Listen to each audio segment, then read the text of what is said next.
नमस्कार, अपना उत्तराखंड देख रहे हैं आप। मैं हूं आपके साथ निमिष सिन्हा। चले इस वक्त उत्तराखंड की खबरों पर नजर डालते हैं।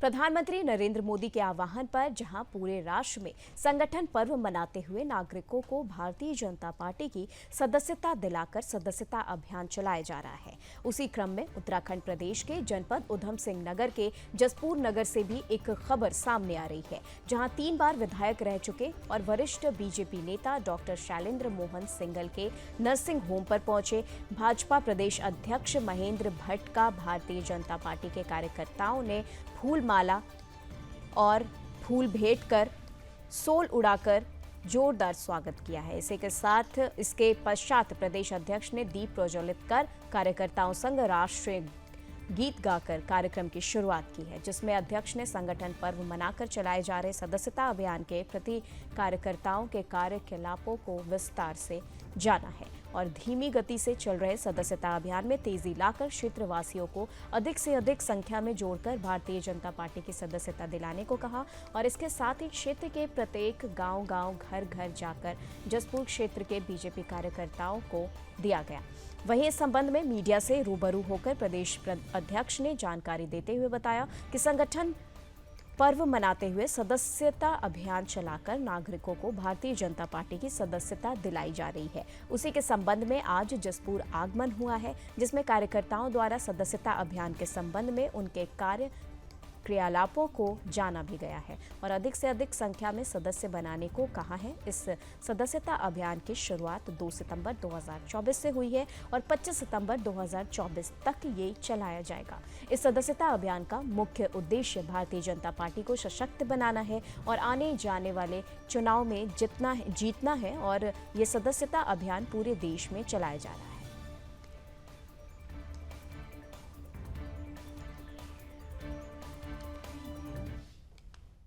चलिए खबरों में आगे बढ़ते हैं। खबर नैनीताल से है, जहां के जिले में पार्किंग से जुड़ी एक सकारात्मक खबर सामने आई है। आपको बता दें, यहां कुमायूं मंडल विकास निगम यानी कि KMVN महत्वपूर्ण पर्यटन स्थलों पर नई पार्किंग बनाने जा रहा है। वर्तमान में नैनीताल में 2, भीमताल में 1 और हल्द्वानी में 2 पार्किंग उपलब्ध है। इसके अलावा कैंची धाम, 7 ताल और हल्द्वानी में 4 से 5 नई पार्किंग योजनाबद्ध है। इन पार्किंग का निर्माण पर्यटन स्थलों पर जाम और गाड़ी खड़ी करने की समस्या को हल करने के लिए किया जा रहा है। वहीं KMVN के जनरल मैनेजर विजयनाथ शुक्ल ने बताया कि बढ़ते पर्यटकों के जवाब को देखते हुए जिलों में वाहनों की भीड़ और जाम की समस्या को कम करने की कोशिश की जा रही है। ये पहल न केवल पर्यटकों के लिए सुविधा प्रदान करेगी, बल्कि स्थानीय निवासियों को भी राहत देगी। पार्किंग की ये नई सुविधाएं जल्द ही यातायात के साथ साथ पार्किंग की समस्याओं का समाधान करेंगी, जिससे नैनीताल और आसपास के क्षेत्रों में पर्यटन को बढ़ावा भी मिलेगा। ये पार्किंग के जहाँ तक पार्किंग की बात है, वीसी मैडम के निर्देश पर लगातार हम नैनीताल, हल्द्वानी और भीमताल जितने हमारे पर्यटन के दृष्टि से महत्वपूर्ण क्षेत्र हैं, सभी में पार्किंग की व्यवस्था कर रहे हैं।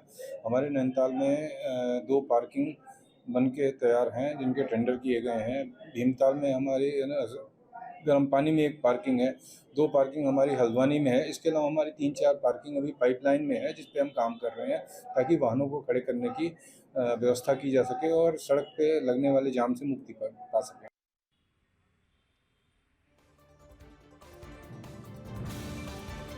तो चलिए इसी के साथ खबरों में आगे बढ़ते हैं और आपको बता दें, अब जो अगली खबर हम आपको बताने जा रहे हैं, अगली खबर विकासनगर से है, जहां विकासनगर के शंकरपुर हुकुमतपुर गांव में सड़क किनारे कूड़े का अंबार लगा हुआ पाया गया। प्लास्टिक की थैलियों पर पूर्ण तरह से प्रतिबंध लगने के बावजूद इनको सड़क के किनारे खुलेआम फेंक दिया गया।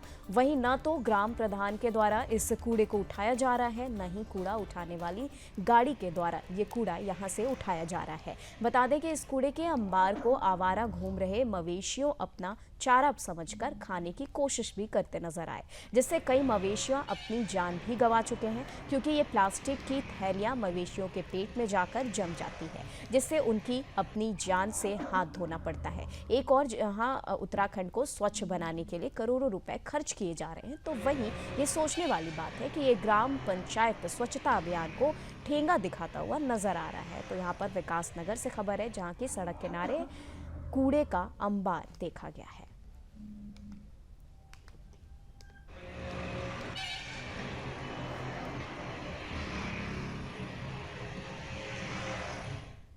चलिए खबरों में आगे बढ़ेंगे। उधम सिंह नगर के दिनेशपुर थाना क्षेत्र में हुई ई रिक्शा चालक की हत्या की गुत्थी को थाना पुलिस ने सुलझाते हुए एक आरोपी को गिरफ्तार किया है। बता दें कि आरोपी युवक नशे का आदी है और नशे की आपूर्ति भी के लिए ई रिक्शा चलाया करता है। इसके साथ ही लूटपाट कर उसकी हत्या कर दी गई थी। सीओ सिटी निहारिका तोमर ने मामले का खुलासा करते हुए बताया कि 20 सितंबर की सुबह सूचना मिली थी कि दिनेशपुर थाना क्षेत्र के दुर्गापुर गांव स्थित पॉपुलर के खेत में एक शव पड़ा हुआ मिला। सूचना पर थाना पुलिस मौके पर पहुंची और जांच की तो मृतक के सिर और चेहरे पर चोट के निशान पाए गए। मृतक की पहचान जगदीश सिंह के रूप में हुई। मृतक का ई रिक्शा घटनास्थल से कुछ दूरी से बरामद हुआ है, जिसके बाद पुलिस ने शव को कब्जे में लेते हुए पोस्टमार्टम के लिए भेज भी दिया है। जिसके बाद पुलिस ने घटनास्थल के आसपास के सीसीटीवी फुटेज का अवलोकन करते हुए एक संदिग्ध को चिन्हित भी किया है। वहीं पूछताछ में आरोपी ने बताया कि लूट के इरादे से उसने सामान लाने के बहाने से ई रिक्शा को 80 रुपए में बुक किया और फिर उसे अपने साथ घटनास्थल तक लेकर जाकर उसकी हत्या कर डाली।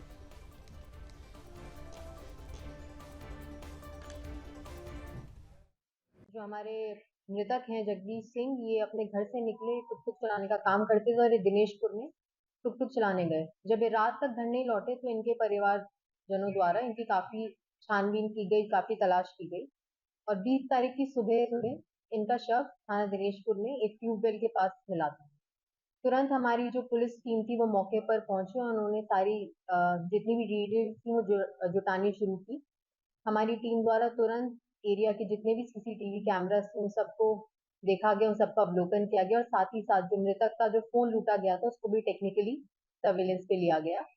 इसके बाद हमारी टीम को आज सफलता प्राप्त हुई है, जिसमें जो अभियुक्त है, जिसके द्वारा हत्या कारित की गई, राहुल विश्वास, जो थाना दिनेशपुर का ही निवासी है, उसको गिरफ्तार किया गया और उससे जो मृतक का जो फोन लूटा गया था वो भी बरामद हुआ है। साथ ही साथ हत्या में जो उपयुक्त मोटरसाइकिल थी उसको भी बरामद किया गया है। जो हमारा अभियुक्त है उस पर पहले भी थाना दिनेशपुर और थाना गदरपुर में चोरी के कई मामले दर्ज हैं, पहले भी जेल जा चुका है और आर्म्स एक्ट के भी कई मामले दर्ज हैं।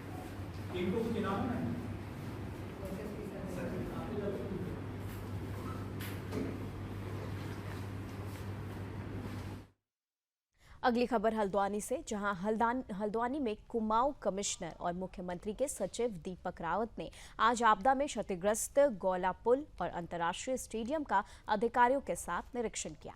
इस दौरान उन्होंने गौला पुल और स्टेडियम के हुए नुकसान को बारीकी से देखा। उन्होंने NHI PWD सिंचाई विभाग के अधिकारियों के साथ सुरक्षा के उपाय को लेकर चर्चा की।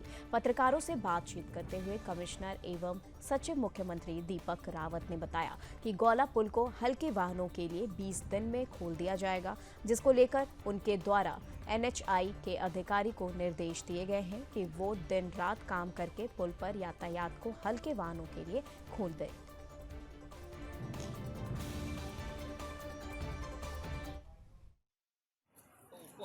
इस तरीके से है कि आप जानते हैं कि शहर के बीचों बीच से गौरा रिवर बहती है और इसमें बहुत सारी एजेंसीज अभी हो गई हैं जिनके प्रॉपर्टीज़ को डैमेज हो रहा है।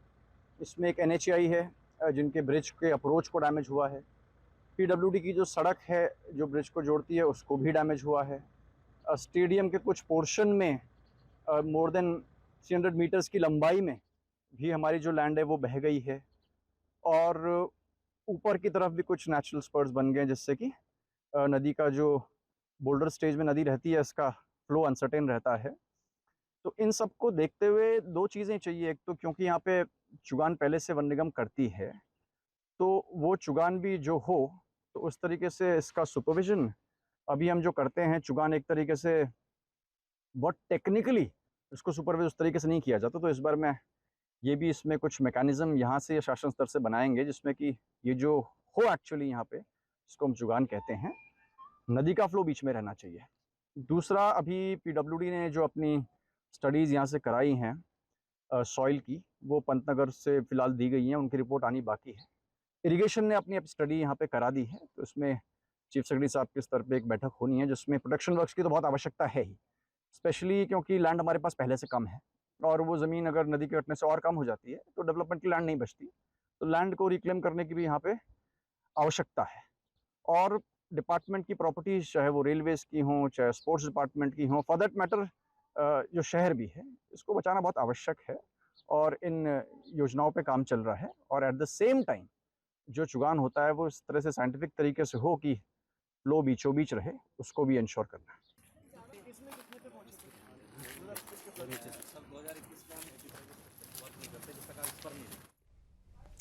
वहीं मुख्यमंत्री पुष्कर सिंह धामी ने रविवार की सुबह सीमांत मेलाघाट क्षेत्र पहुंचकर लंबी बीमारी के चलते अपनी जान गंवाने वाले बीजेपी कार्यकर्ता और पूर्व जिला पंचायत सदस्य कन्हैया कुमार के परिजनों से मुलाकात कर उन्हें सांत्वना दी है। बता दें कि बीजेपी कार्यकर्ता कन्हैया कुमार लंबे समय से कैंसर की गंभीर बीमारी से संघर्ष कर रहे थे, जिसके चलते बीते दिनों उनकी मृत्यु हो गई। मुख्यमंत्री ने मृतक कार्यकर्ता के परिजनों से मुलाकात कर मृतक के परिवार को हर संभव मदद का आश्वासन दिया है।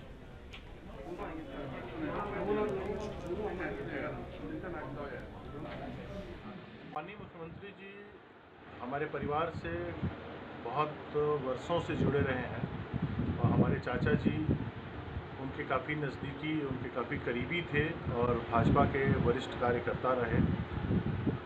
धामी जी ने कहा कि इस परिवार के साथ मैं हमेशा खड़ा हूं और हमेशा खड़ा रहूंगा। जब भी कोई आवश्यकता होगी मैं हमेशा आप लोगों के साथ हूं। उन्होंने काफ़ी ढाढ़स बताया। उन्होंने कहा कि ये परिवार मेरा अपना परिवार है और मैं हमेशा इस परिवार के साथ खड़ा रहूंगा। जब भी कभी ज़रूरत पड़ेगी, जब भी आवश्यकता होगी, आप लोग मुझे कभी भी निसंकोच बताइएगा और मैं हमेशा आपके परिवार के साथ खड़ा रहूँगा।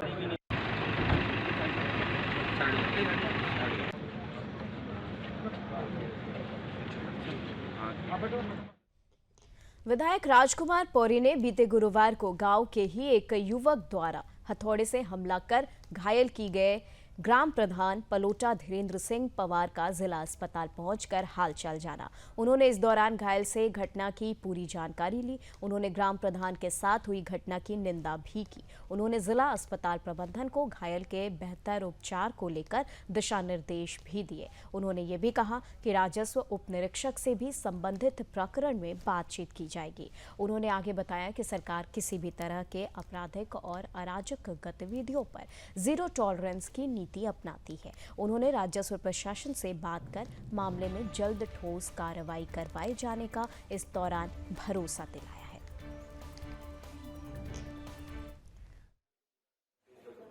ये घटना बहुत ही दर्दनाक है और ये मेरी विधानसभा क्षेत्र के अंतर्गत हमारा एक कार्यकर्ता और वो ग्राम प्रधान भी है और वो बूथ का अध्यक्ष भी है।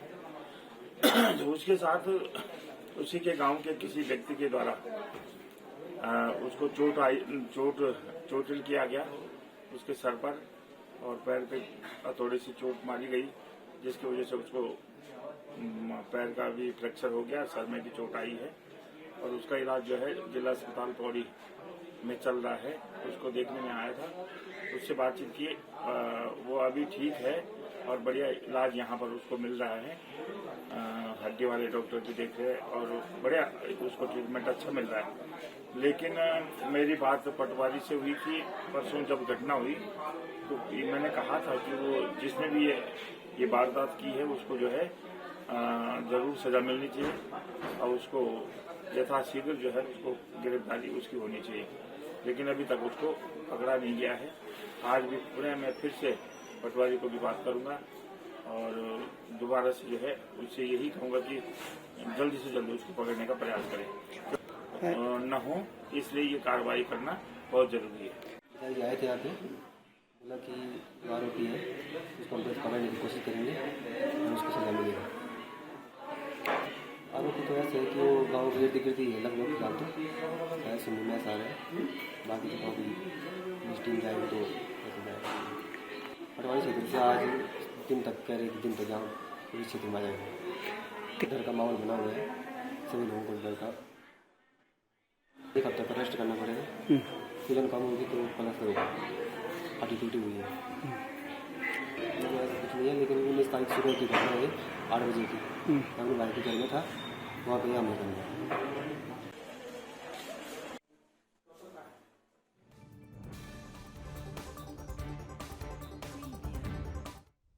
चलिए खबरों में आगे बढ़ेंगे। मुख्यमंत्री पुष्कर सिंह धामी एक दिवसीय दौरे पर चंपावत पहुंचे, जहां उन्होंने सीमांत क्षेत्र टनकपुर बनबसा के आपदा प्रभावित क्षेत्रों का हवाई सर्वेक्षण किया। इसके बाद मुख्यमंत्री धामी ने बनबसा एनएचपीसी गेस्ट हाउस में विभिन्न विभागीय अधिकारियों के साथ बैठक की। बैठक के दौरान उन्होंने आपदा प्रभावित क्षेत्र में किए गए राहत कार्य और प्रभावित क्षेत्र के संरक्षण और मुआवजे को लेकर विस्तृत जानकारी ली। वहीं जन समस्याओं को लेकर पहुंचे जनप्रतिनिधियों से वार्ता कर संबंधित विभागीय अधिकारियों को तत्काल समस्याओं का निस्तारण किए जाने के लिए निर्देश भी जारी किया। इसके साथ ही जनहित की कार्य योजनाओं और उसके लाभ को जन जन तक पहुंचाए जाने के लिए अधिकारियों को आवश्यक दिशा निर्देश भी दिए।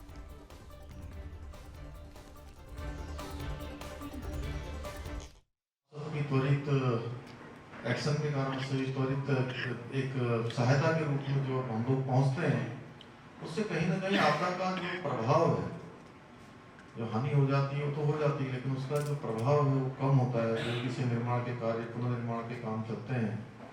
और प्रधानमंत्री जी से हम लोगों ने अनुरोध किया था कि हमारे राज्य में हमको जो मानक बने हैं आपदा के, उसमें बहुत कम धनराशि मिलती थी अभी तक, सड़कों के लिए, अस्पताल के लिए या सरकारी बिल्डिंग के लिए या घरों के लिए। अभी उस धनराशि में काफी बड़ा परिवर्तन हुआ है।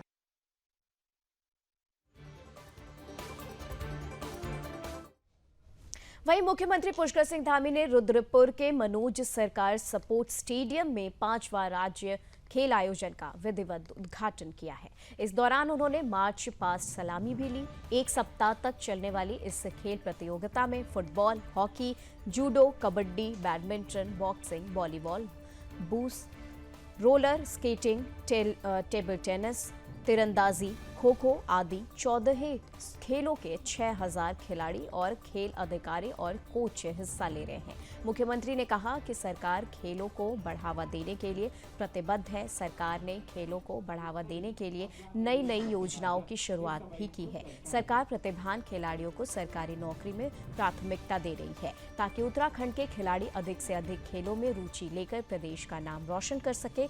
इसके साथ ही मुख्यमंत्री ने जम्मू कश्मीर और हरियाणा चुनाव पर बोलते हुए कहा कि धारा 370 हटाने के बाद जम्मू कश्मीर में पहली बार चुनाव हो रहा है। बीजेपी के पक्ष में माहौल है। वो खुद दोनों राज्यों में चुनाव प्रचार में गए थे और आने वाले समय में बीजेपी के पक्ष में रिजल्ट दिखाई देंगे।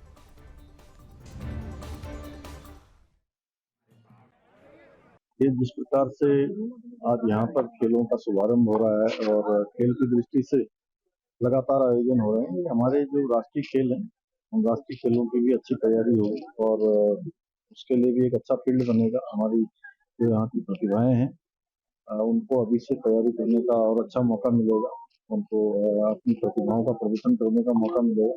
मैं सभी खिलाड़ियों को, इसके आयोजकों को, हमारे कोचों को, खेल संघों से जुड़े हुए सबको अपनी तरफ से बधाई देता हूँ, शुभकामनाएं देता हूँ। और खेलों के विकास के लिए, खिलाड़ियों के उत्थान के लिए हम प्रतिबद्ध हैं, संकल्पबद्ध हैं। इसीलिए हम नई खेल नीति भी लेके आए हैं। खिलाड़ियों के लिए प्रोत्साहन के लिए हमने अनेक काम किए हैं। आउट ऑफ टर्न नौकरी देने की भी व्यवस्था की है।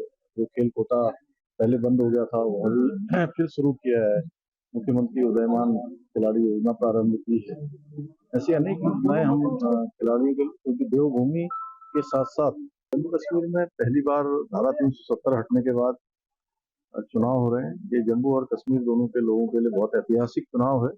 वहाँ चुनाव को लेकर, लोकतंत्र की बहाली को लेकर लोगों में अपार उत्साह है और मोदी सरकार ने जो धारा 370 वहाँ पर समाप्त की है, उसके बाद वहाँ पर जो शांति स्थापित हुई है, कानून का राज स्थापित हुआ है, पत्थरबाजी की घटनाएं, आतंकवाद, अलगाववाद, जिहाद की घटनाएं कम हुई हैं। वहाँ पर्यटन बढ़ा है, विकास तरक्की की ओर तेजी से बढ़ा है। लगभग 70,000 करोड़ से अधिक का वहाँ पर निवेश आया है। पर्यटन 2.5 गुना से भी ज़्यादा बढ़ा है। और इन सालों में लोग जो भयक्रांत रहते थे, शांतिपूर्ण जीवन जी रहे हैं। तो ये सब जो अंतर है वहाँ की जनता देख रही है। इसलिए लोग वहाँ पर मोदी जी का और डबल इंजन की सरकार चाहते हैं। डबल इंजन की सरकार वहाँ बनेगी। वहीं कोर विश्वविद्यालय का प्रथम दीक्षांत समारोह सफलतापूर्वक संपन्न हुआ है। बता दें, समारोह में मुख्य अतिथि के तौर पर महामहिम गुरमीत सिंह, राज्यपाल उत्तराखंड शासन ने महासभागति सहभागिता की है और कार्यक्रम में गेस्ट ऑफ ऑनर के रूप में मनीष जैन जेसी ने प्रमुखता से सहभागिता भी की है। इस अवसर पर विभिन्न संकाय के विद्यार्थियों को डिग्रियां प्रदान की गई। विभिन्न श्रेणियों में स्वर्ण और रजत पदक महामहिम के कर कमलों से विद्यार्थियों को प्रदान किया गया है। बता दें कार्यक्रम की शुरुआत दीप प्रज्वलित कर और विश्वविद्यालय के कुलगीत के साथ किया गया है। इस अवसर पर श्रेयांश जैन वाइस रेजिडेंट और चारू जैन की सहभागिता भी महत्वपूर्ण रही है।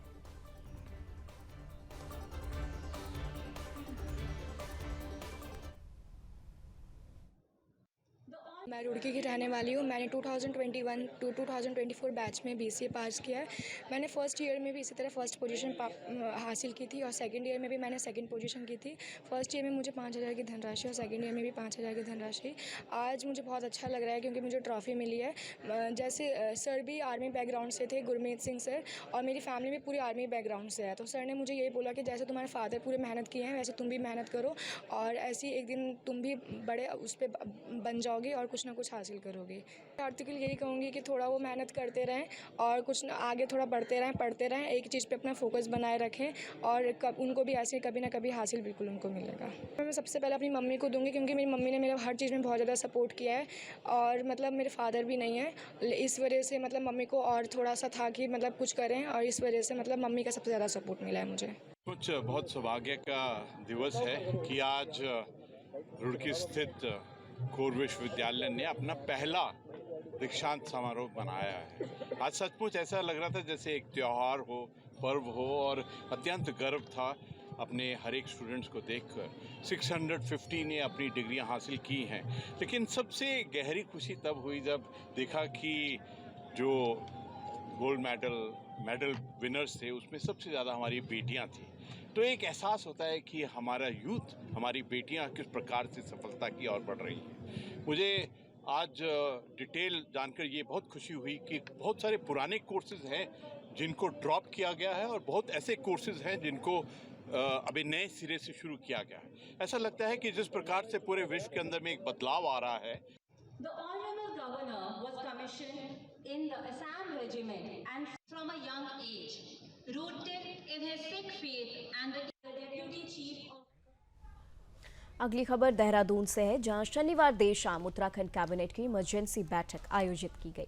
इस बैठक में मुख्यमंत्री पुष्कर सिंह धामी और कैबिनेट मंत्री सौरभ बहुगुणा वर्चुअल माध्यम से जुड़े। बैठक में 3 महत्वपूर्ण विषयों वन विभाग, 16वें फाइनेंस कमीशन और चारधाम यात्रा को लेकर विस्तार से चर्चा की गई। बता दें कि सुप्रीम कोर्ट के एक निर्देश के बाद उत्तराखंड सरकार की एक अहम कैबिनेट बैठक सचिवालय में हुई। बैठक में सबसे पहले वन विभाग के वर्क चार्ज कर्मचारियों के मामले में कैबिनेट के द्वारा सब कमेटी बनाने का निर्णय भी लिया गया, जिसमें मुख्यमंत्री पुष्कर सिंह धामी को उप समिति बनाने के लिए अधिकृत किया गया है। आपको ये भी बता दें, सुप्रीम कोर्ट में 24 सितंबर को वर्क चार्ज कर्मचारियों से जुड़े एक मामले में सुनवाई होनी है। सुप्रीम कोर्ट में 24 सितंबर को सरकार को कैबिनेट नोट के साथ प्रस्तुत होने के लिए निर्देशित किया गया है। वहीं कैबिनेट मंत्री सुबोध उनियाल ने कहा कि चारधाम यात्रा फिर से अपने स्वरूप पर लौट रही है, इसलिए यात्रा प्रबंधन को बेहतर बनाने के लिए इस कैबिनेट बैठक में मंथन किया गया। इसके साथ ही 16वें फाइनेंस कमीशन के उत्तराखंड में होने वाले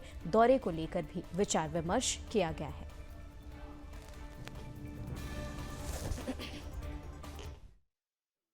देखिए, अचानक नहीं, कई मुद्दे थे जिसमें राज्य के, आप जानते हैं 16वां जो फाइनेंस कमीशन है वो बहुत शीघ्र राज्य के दौरे पे आएगा। तो 16वें फाइनेंस कमीशन पे राज्य के वित्तीय प्रबंधन के लिए कितने बेहतर तरीके से हम राज्य के बारे में कह सकते हैं, उसको लेकर के चर्चा हुई है कि हमारे फाइनेंस कमीशन से राज्य को वित्तीय उसमें उनकी सिफारिशों में राज्य का कितना भला हो सके, इसको लेकर के काफ़ी व्यापक रूप से चर्चा हुई है। आप देख रहे हैं चारधाम यात्रा फिर शुरू होने वाली है, तो उसका किस तरह से प्रबंधन रहे कि यात्री, क्योंकि एक तरफ आपदा का समय भी है, तो आपदा और यात्रा दोनों को किस तरह से सामना किया जाए उसके लिए निर्णय लिया गया। और इसके अलावा जो माननीय उच्च न्यायालय में भी एक मामला जो चल रहा है उस पर जो उसकी लीगल रेमेडी होगी उस पर चर्चा हुई है। वेतन का मामला था, माननीय सर्वोच्च न्यायालय में उसी क्रम में आज कैबिनेट की बैठक बुलाई थी और उसमें विधि की राय ली जा रही है और माननीय मुख्यमंत्री ने एक सब कमेटी का गठन करना कैबिनेट की और उसके बाद जो होगा उसको लेकर सुप्रीम कोर्ट में। चलिए फिलहाल के लिए खबरों में बस इतना ही। देश दुनिया की तमाम खबरों के लिए आप देखते रहे सुदर्शन न्यूज। जय हिंद।